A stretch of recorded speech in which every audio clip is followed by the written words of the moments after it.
A billionaire heiress crashed into his old truck. She did not know he held her father's last secret. The rain came down in sheets, a grey curtain drawn across the winding mountain road. Elara Vance drove too fast. She always drove too fast. It was a function of a life lived in 15-minute increments, a world where time was a commodity to be conquered, not experienced.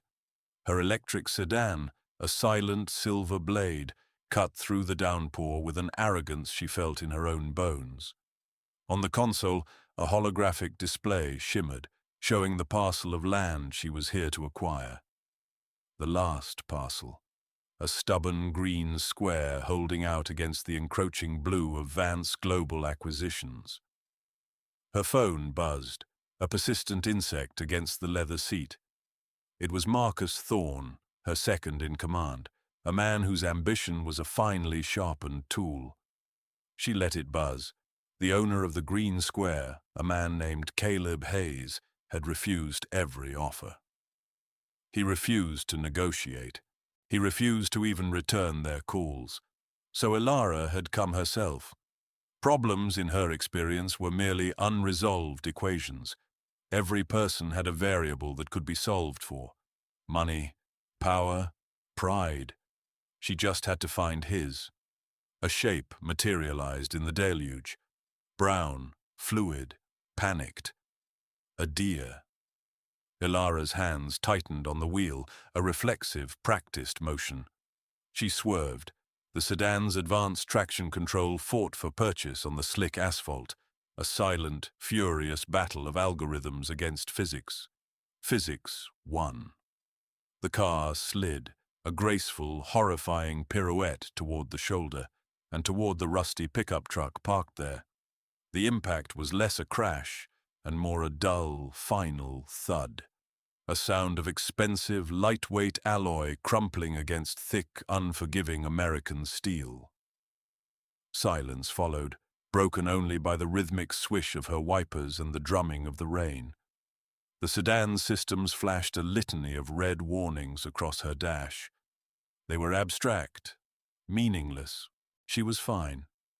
The car was not. A man emerged from the truck. He moved with a deliberate economy that seemed to ignore the storm. He wore a worn canvas jacket and jeans faded at the knees. He was not what she had expected. He walked to her window and tapped on the glass. She lowered it a few inches, letting in the damp, earthy smell of the mountains. His face was calm, weathered. His eyes were a steady, quiet gray. "Are you all right?" he asked. His voice was low, unhurried. It did not match the minor catastrophe of the moment. "I'm fine," she said, the words clipped, efficient. "My vehicle is clearly not." He nodded slowly, his gaze taking in the crushed fender of her car, then his own truck's dented bumper. "Land does not rush," he said. It was not an apology. It was a statement of fact.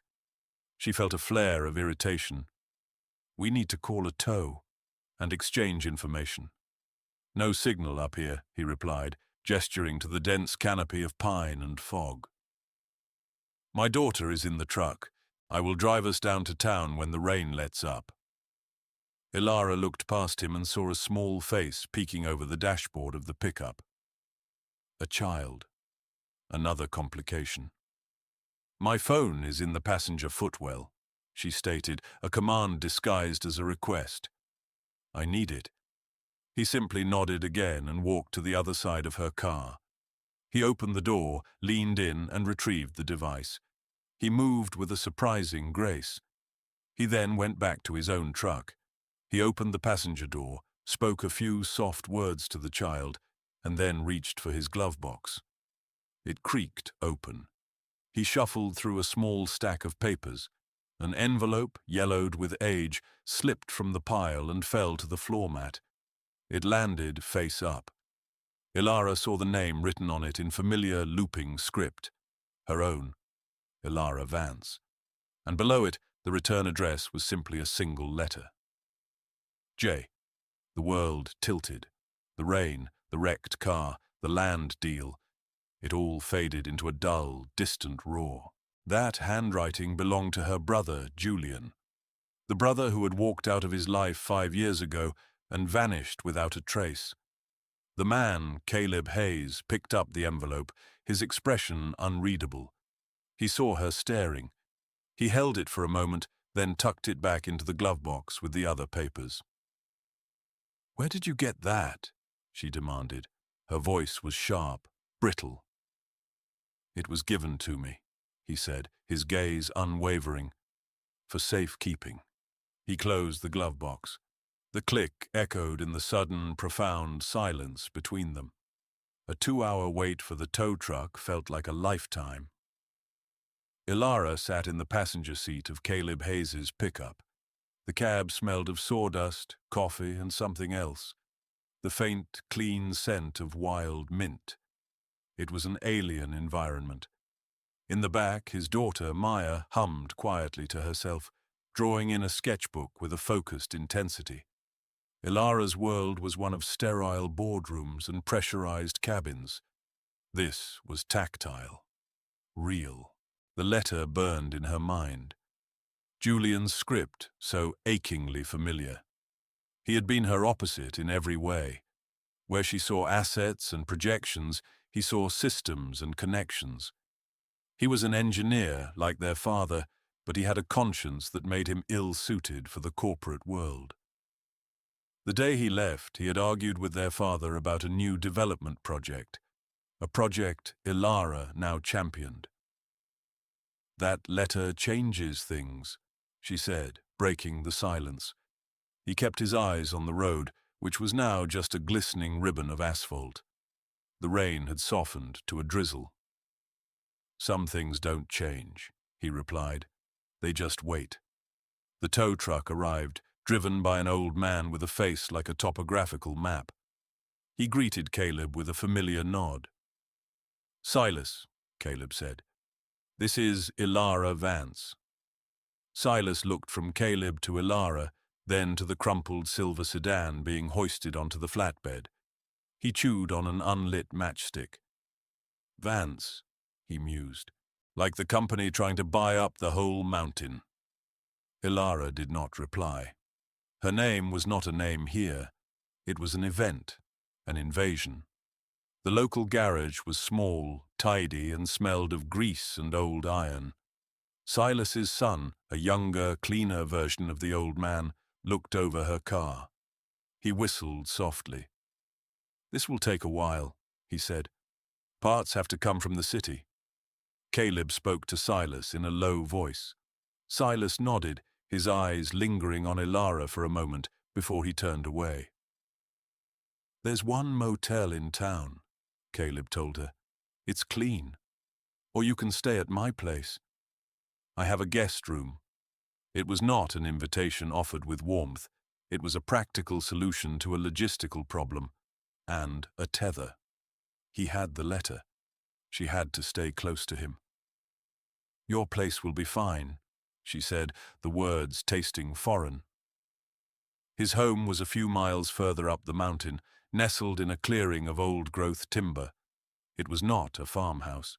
It was a stunning piece of modern architecture, all clean lines, glass, and rich, dark wood that seemed to have grown out of the earth itself. It was simple, elegant, and perfectly integrated with its surroundings. The craftsmanship was breathtaking. Dovetail joints on the porch railings, a cantilevered roof that seemed to float. "Who was your architect?" she asked, her professional curiosity overriding her personal turmoil. "I was," he said, unlocking the heavy wooden door. He was not just a stubborn farmer. He was something else entirely. Inside, the house was warm and spare. Polished concrete floors were softened by handmade rugs. The furniture was clearly custom-built, each piece a study in form and function. Maya immediately went to a small table and resumed her drawing. The guest room was simple. A bed with a thick quilt, a wooden desk, a window that looked out into the deep green of the forest. There was no television, no distractions. just the quiet, persistent hum of the wilderness. Later, as dusk settled, Maya approached Elara. She held out a piece of paper. It was a drawing of a hawk, rendered with a child's charming imprecision, but with a keen eye for its shape and intensity. "This is for you," Maya said. "So you're not lonely." Elara accepted the drawing. No one had given her a gift that was not a strategic maneuver in years. The simple, unconditional gesture felt like a fissure opening in a dam she had spent a lifetime building. "Thank you," she said, her voice softer than she intended. Maya smiled, a bright, uncomplicated thing. "My mom liked hawks," she said. "She said they see the whole picture." The child's words hung in the air. Elara looked at Caleb, who was watching them from the kitchen. His expression was guarded, but she saw a flicker of something in his eyes. A deep, abiding sadness. The next morning, a call from the garage brought the first tremor of a new reality. It was Silas's son. "Ma'am," he said, his voice tight. "You need to come down here. Something's not right with your car." Caleb drove her. The silence in the truck was different now. It was not empty. It was filled with the weight of the unspoken. At the garage, her sedan was on a lift. The mechanic pointed to a thin, severed hose near the front wheel. "Your brake line," he said. It was cut, clean through, not from the crash. This was deliberate. Elara stared at the severed line. The deer, the swerve, the crash. It was not an accident. It was an attempt. Suddenly the land deal was no longer about zoning permits and profit margins. It was about something far more dangerous. Her phone rang. It was Marcus. His voice was smooth, concerned. "Elara, are you all right? I heard there was an incident. The deal is at a critical stage. We cannot afford delays." His concern was too polished, his urgency too sharp. "The holdout, Hayes. He is the key. You need to apply pressure, Elara, whatever it takes." She looked at Caleb, who was standing beside her, his face a mask of grim understanding. He had heard every word. The pieces began to slide into place, forming a picture she did not want to see. Marcus, the land deal, a sabotaged car, and a letter from her missing brother sitting in the glove box of the one man standing in their way. The world she had mastered, the world of clean transactions and predictable outcomes, had dissolved. She was standing on unfamiliar, treacherous ground. "I have to stay here," she told Marcus, her voice cold, steady. "There are complications." She hung up before he could reply. The decision was not a choice, it was a necessity. She was no longer a predator on the hunt for an acquisition. She was prey, and the quiet, self-sufficient man beside her was, for reasons she could not yet fathom, the only safe harbor in the storm. "You should stay," Caleb said. It was not a question. It was a confirmation of a shared, unspoken reality. You are not safe. The days that followed unfolded with a strange, quiet rhythm. Elara's life, once a frantic sprint, slowed to a walk. She watched Caleb. She watched him plane a piece of wood in his workshop, his movements precise and patient. She watched him mend a fence at the edge of his property, his hands sure and strong. She watched him read to Maya at night, his voice a low, soothing murmur. He lived a life of deliberate purpose, rooted in the tangible world. It was the antithesis of her own existence. Her world was a web of emails, conference calls, and abstract financial instruments. Here, value was measured in the straightness of a fence line, the warmth of a fire, the taste of fresh-baked bread. She spoke with her lawyer, Jenna, a sharp, loyal woman who had been with her for years. She told her about the car, about Marcus. She did not mention the letter. Not yet. Jenna was alarmed. "Pull out, Elara," she urged. This is not just business anymore. It's never just business, Elara found herself saying. We just pretend it is. One evening, as a cool mountain breeze drifted through the open windows, she asked him about his wife. Maya had said her name was Lena. Caleb was quiet for a long time, sanding a small, intricately carved box. She was an environmental scientist, he said finally, his eyes on his work. She worked for the same engineering firm as your brother. Elara felt a chill despite the warmth of the room. So did I, Caleb added. I was a lead engineer, structural design. He had built bridges, skyscrapers, structures designed to withstand the immense forces of nature, and then he had walked away from it all to build this small, perfect house in the woods. Lena was brilliant, he continued, his voice softer now. She saw things others missed. Most people only see what is flowering. They miss what is moving underneath. She was investigating the environmental impact reports for a new development, the North Ridge Project. The name hit Elara like a physical blow. It was the same project she was here to finalize, the project Marcus was pushing so aggressively. She found discrepancies, he said, falsified data, the soil composition, the groundwater runoff. It was a cover-up. The project was set to use materials that would leach toxins into the watershed. It would poison this entire valley. He stopped sanding.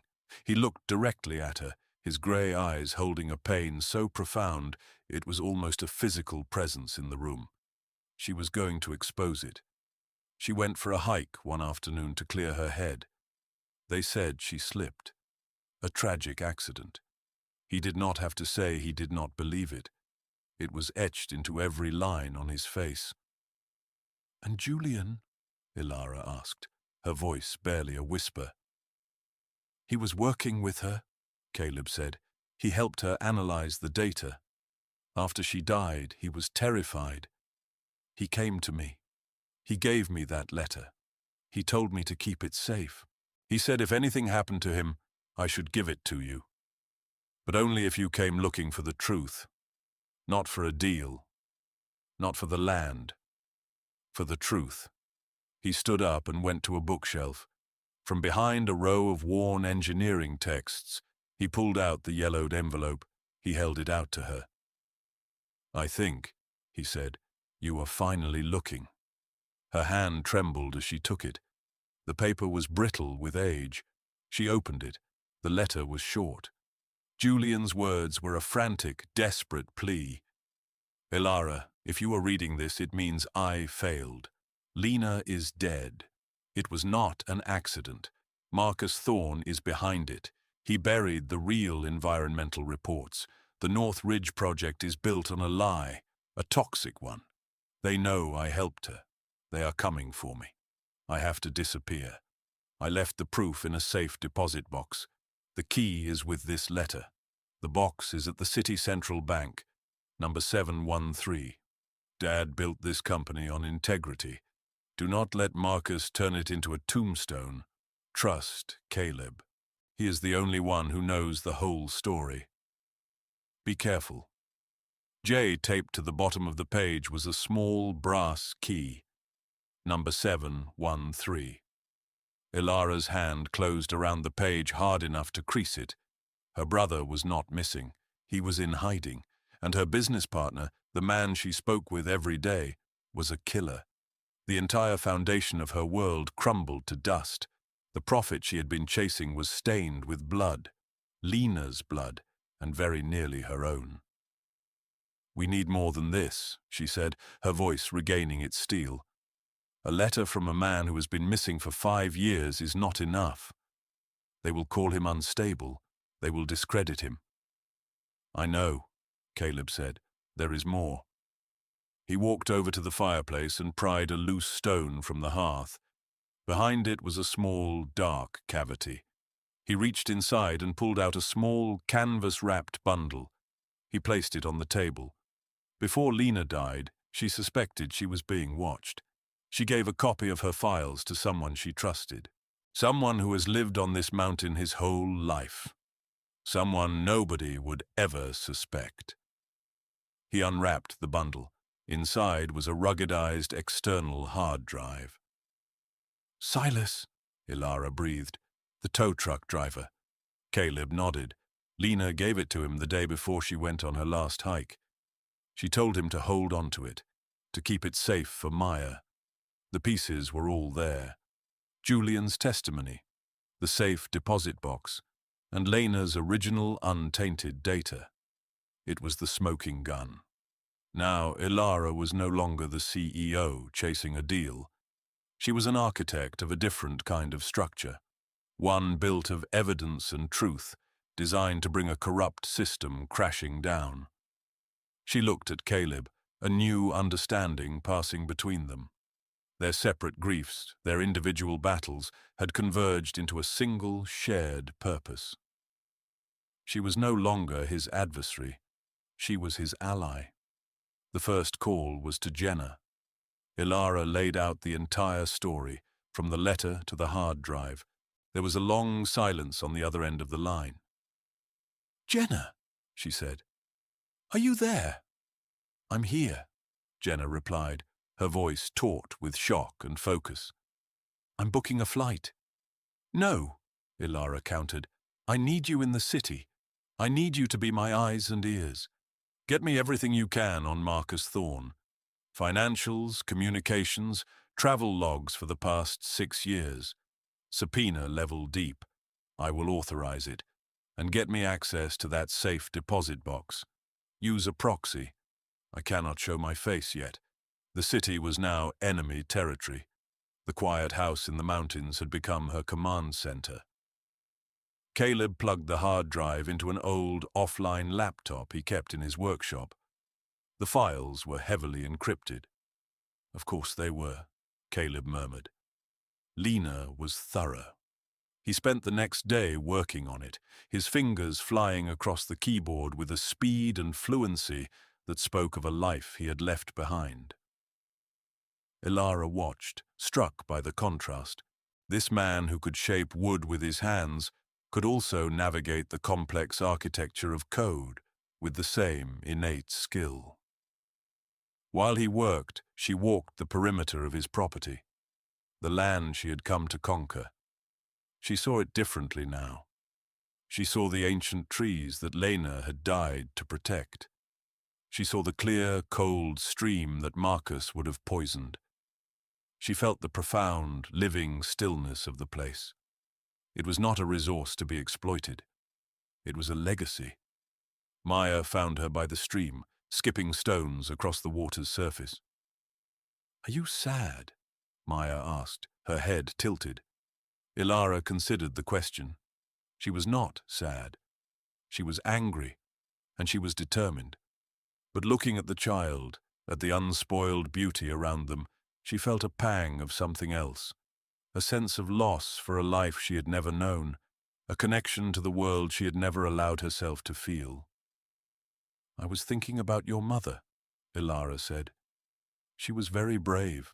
"My dad says bravery is just loving something enough to protect it," Maya said, as if reciting a sacred text. She skipped another stone. It danced across the water 7 times before sinking. By nightfall, Caleb had broken the encryption. The screen filled with spreadsheets, geological surveys, chemical analyses, and a string of emails. It was all there. The original data showing the high levels of arsenic and lead in the bedrock, the doctored reports submitted to the Environmental Agency, and a chain of emails between Marcus and a shell corporation discussing the disposal of toxic byproducts and the mitigation of the Lena Hayes problem. It was cold, clinical, the casual language of corporate evil. At the same time, Jenna called. She had the contents of the safe deposit box. It contained sworn affidavits from both Julian and another engineer who had been fired for raising concerns, and it held copies of Marcus's personal bank statements showing large payments to the same shell corporation mentioned in the emails.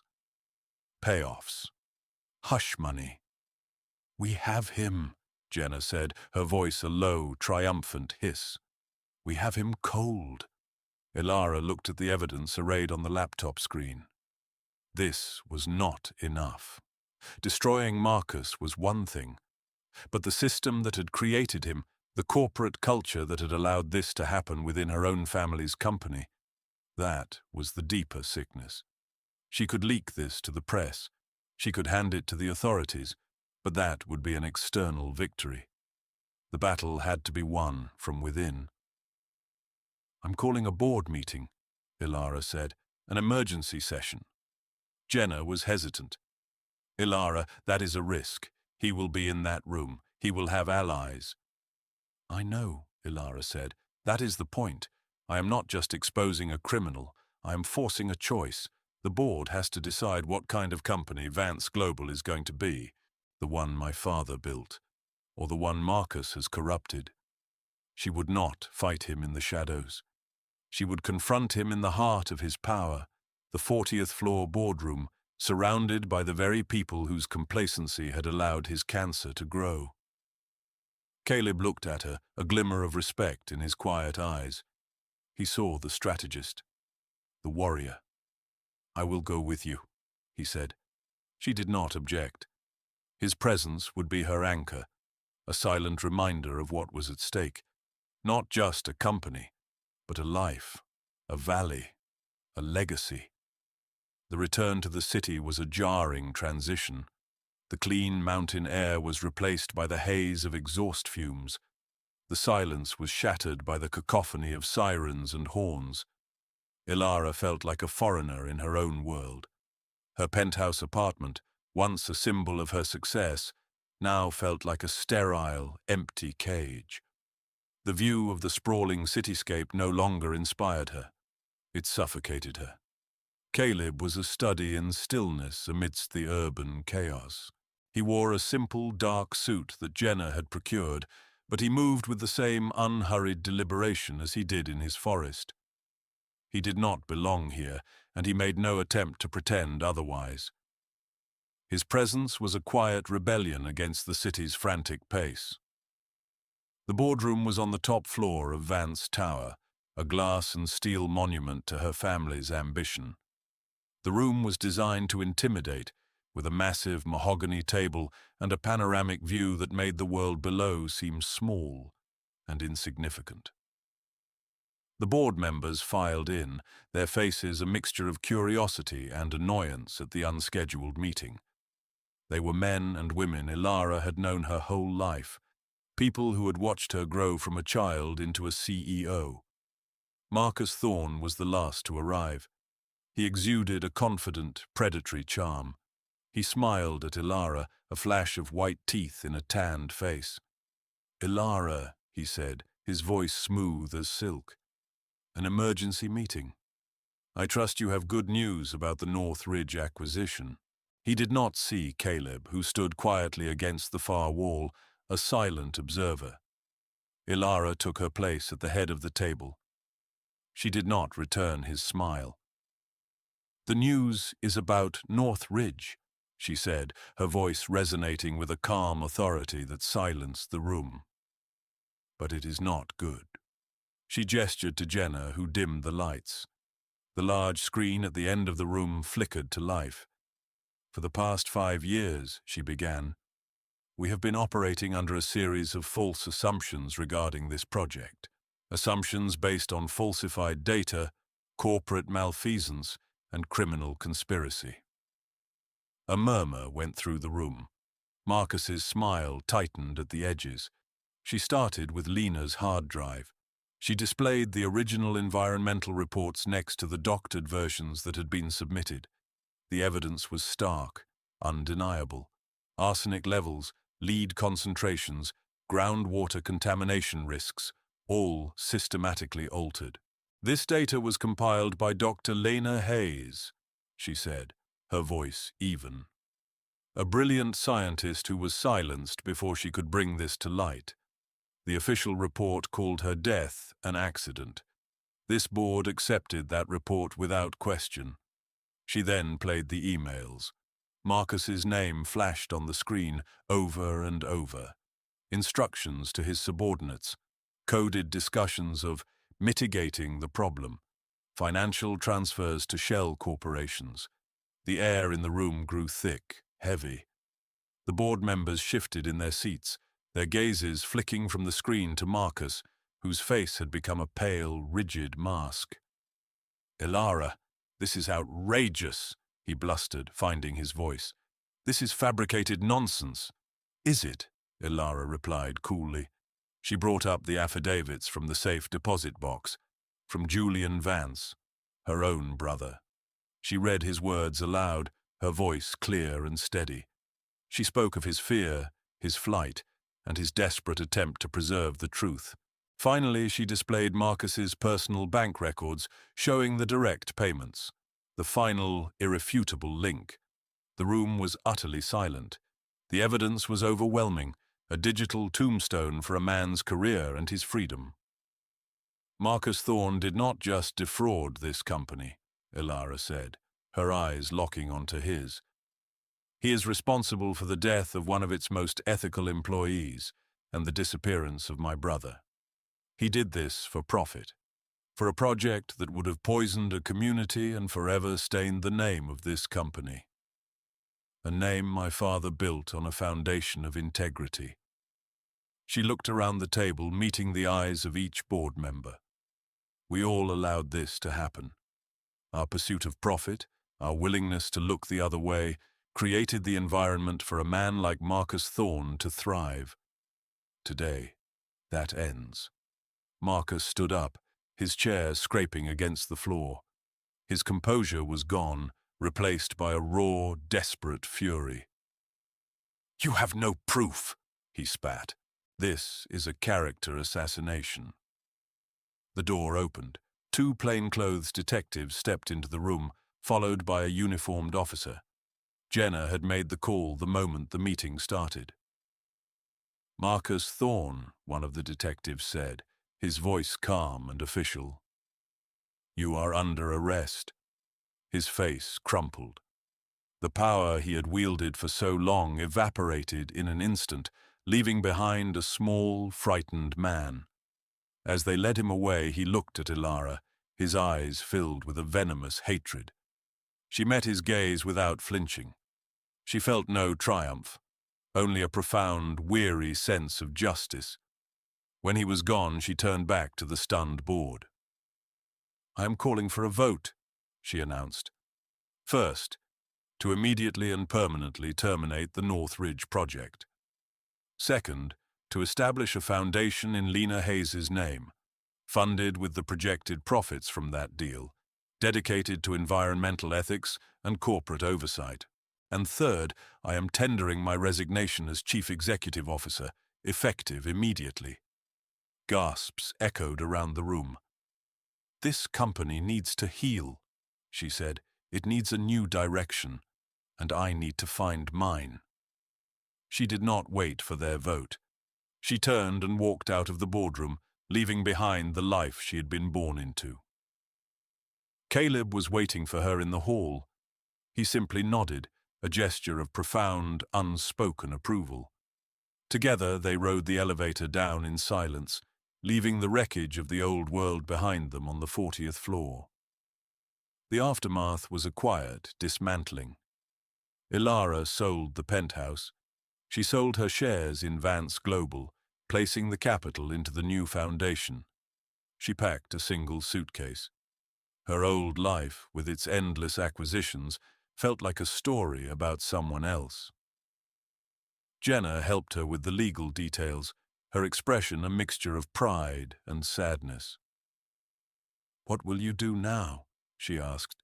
"I'm going to learn how to build something that lasts," Elara replied.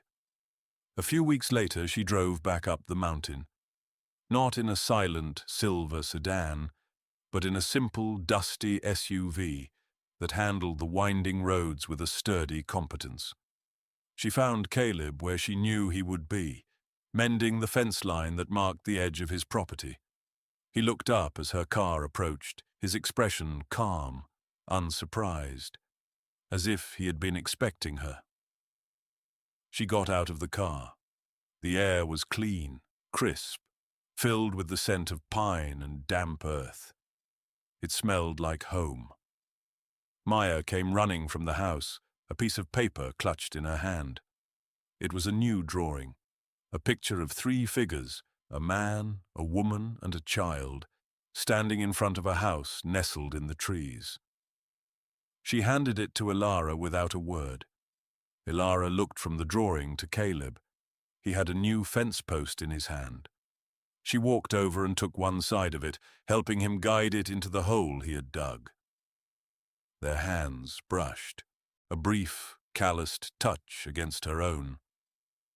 It was the first time they had made physical contact that was not born of an accident. It was quiet, deliberate, solid. They did not speak of the future. They did not need to. They worked together, setting the post, tamping the earth around it, their movements falling into an easy, unspoken rhythm. The work was real. The ground beneath her feet was real. The quiet man working beside her was real. When the post was secure, they stood for a moment, looking out over the valley. The land stretched before them, peaceful and enduring. It was a landscape that had been saved, a future that had been reclaimed. Some fences mark where land ends, others mark where it begins,